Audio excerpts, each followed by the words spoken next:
Left of the box.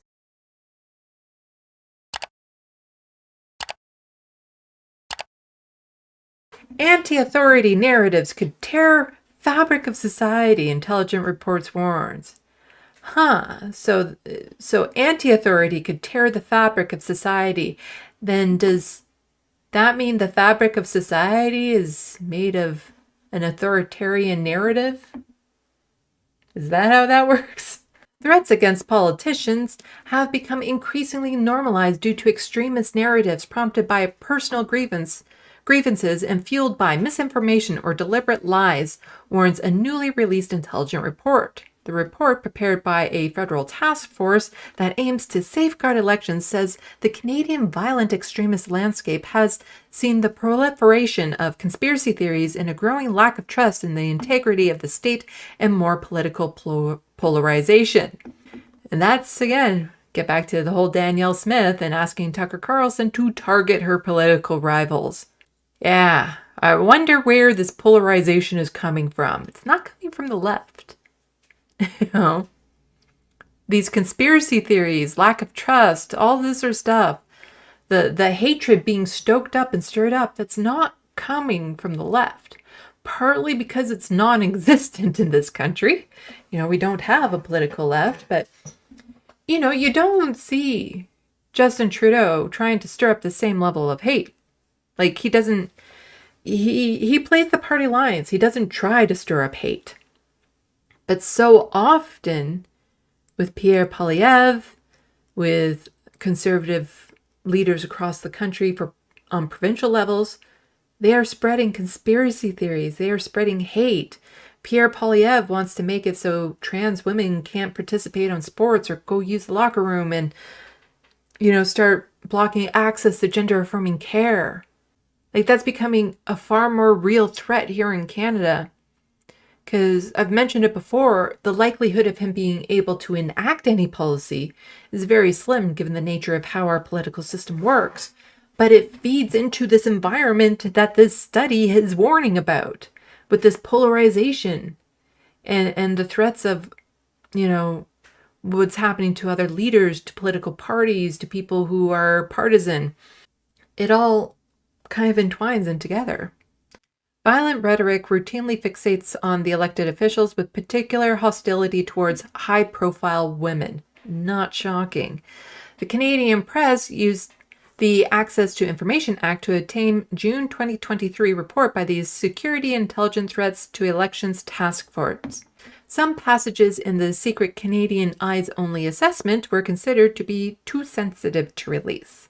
The federal body established in 2019 to protect the electoral process from foreign interference.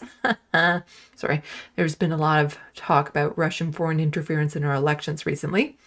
Includes representatives from the Canadian Security Intelligence Services, that's CSIS, the RCMP, Royal Canadian Mounted Police.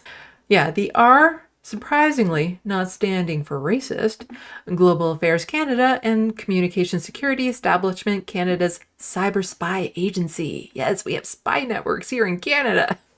The report notes that while domestic terrorism threats are not strictly part of the task force focus on foreign meddling, we recognize the need to provide assessments on the issue. The task force weighed the possible threat from violent extremism driven by politics, religion, and ideology. It concluded that of the three, a Canadian federal election would most likely be impacted by ideological motivated violent extremism. Yeah, so that ideological, the whole anti-queer, anti-trans, the whole replacement theory conspiracy, that sort of ideology. Yeah, that's most likely where we'll see the extremism. Again, not shocking. There is no one-size-fits-all worldview for ideological extremists, the report says. Rather, threat actors are driven by a range of grievances, ideas, and highly personalized narratives from across traditional left to right-wing spectrum. I wouldn't say so much the left to right-wing. It's more across the traditional right-wing spectrum. Because again, the threats, well, there's a one-off case every now and then. The trend is far more the threats are coming from the right wing. That's where the attacks are coming from. That's where the threats are coming from. It's not a left-wing group shutting down storytime drag shows. That's not left-wing that's doing that. Often deeply influenced by conspiracy theories. Grievances may be fueled by elements including xenophobia, gender-related issues, or general anti-government sentiment. It says while threats against politicians peak during election cycles or major political announcements, RCMP information shows that monthly and annual averages have remained relatively stable since September 2021. Ideological motivated violent extremists have increasingly normalized threats against prominent figures outside of the election cycle, the report concludes. So now not only during election cycles, but just regular times, people such as Sarah Jama get targeted by these violent ideological motivated extremists. More and more, they're getting threats to their workplace, threats to their personal life. I'm not a fan. I'm a fan of protesting political figures, even outside their homes in some cases. I'm not necessarily against that if they refuse to listen to you anywhere else. If they're out to dinner, you can protest them. I'm not keen on threatening them. That crosses a line for me. I don't want to see any of them hurt. I don't care how right-wing the politicians might be. I don't want to see them hurt. I want to see them step down. That's for sure. But I don't want to see any violence enacted towards them.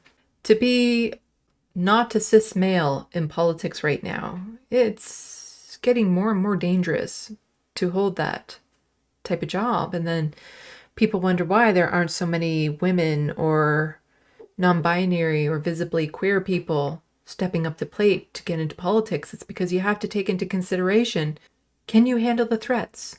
Not just towards yourself, but also towards your family. Can you put your family through that? Can you put your friends, your community through that? Should you choose to step up to get into the political sphere? Or do you just stick with activism where it's a little bit more safe? Not completely, but a little bit more safe. Which just leads to fewer and fewer, less and less representation within the political body. And we need more representation there.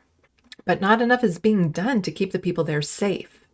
All threats to the Prime Minister and other parliamentarians reported to the RCMP are triaged and assessed for a link to national security, the task force adds. About 20% of reported threats to the Prime Minister and 13% of those against parliamentarians between September 2021 and mid-2023 met the RCMP's national security threshold.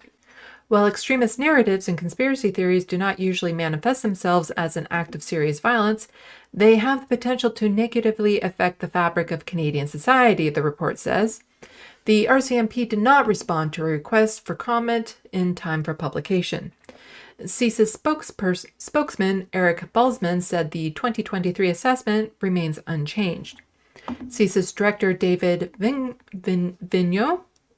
David told House Common Committee this month the spy service is devoting about half of its counterterrorism resources to investigate the threats of ideological motivated violent extremism.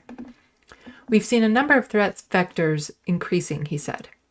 The task force report says anti-authority extremists have almost certainly leveraged social media posts about foreign interference in Canada elections to reinforce pre-existing narratives around the inherent corruption of government institutions in Canada. Now, keep in mind, a lot of this lack of faith in the system started with COVID and the anti-vaxxers and the anti-maskers saying that it was the government cracking down on people, the government using authoritarian power to get its way. And all the safeguards that Canada put in place, it saved lives. If you go per capita between Canada and the United States, far fewer people died in Canada than in the United States. And part of that is our healthcare system in general is better than in the United States. But also, we did have a stronger push from politicians to wear masks, to have mandates, to have people stay at home, put in safeguards for that. But from people in the right wing, that was seen as authoritarian, when that is actually what the government should be doing. That's their job, to keep the citizens safe.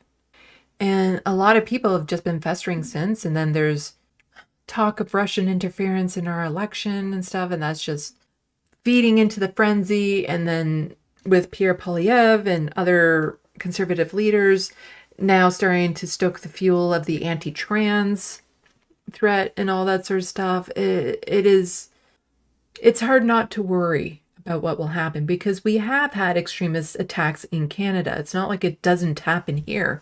It happens plenty. Fortunately, nowhere near the scale as it happens in the United States, but, it only takes one radicalized person with access to weapons to harm so many people. And it's impossible to protect every venue all the time. So to continue on with the article, however, a narrative on the scale of stolen election rhetoric that prompted the January 6, 2021 breach in the U.S. Capitol has not emerged in the Canadian political landscape, the report notes. On the question of foreign interference, a broader companion report says that as of last June, the task force has seen no evidence of significant cyber threat to Canadian electoral process or election infrastructure from the state actors. Political parties, candidates, and their staff continue to be targeted by cyber threat activity, however, and this may take the form of online espionage, disinformation, or fabricated videos known as deepfakes, the report adds. Overall, the task force says sophisticated, pervasive, and persistent meddling efforts can constitute a serious threat to Canada's national security and integrity of its democratic institutions. For certain foreign states, and foreign interference activities are part of their normal patterns of behavior in Canada and often peak during election periods.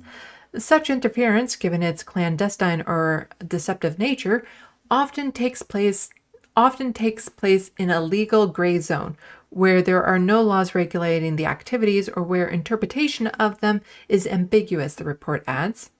Canada is a highly priority foreign interference target due to its role in key global alliances and bodies, enjoying a robust international reputation.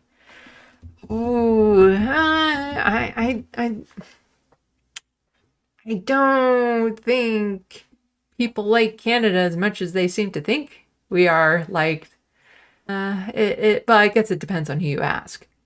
Because I mentioned it before, Canada is responsible for a lot of atrocities happening around the world right now when it comes to mining corporations. Also, we have our stance with what's happening in Gaza and our lack of action there. I don't think our reputation is as golden as they like to think it is. But we do have some influence within some of the wealthier countries. But really, we just fall in line with whatever the United States is doing. Yeah, I have a hard time believing we have any influence that can be used or co-opted to help legitimize foreign state interests. Yeah, I don't think we're as important as CSIS likes to think we are. In addition, Canada's advanced knowledge-based economy is attractive to foreign states seeking to develop their own scientific and technological expertise, the report says.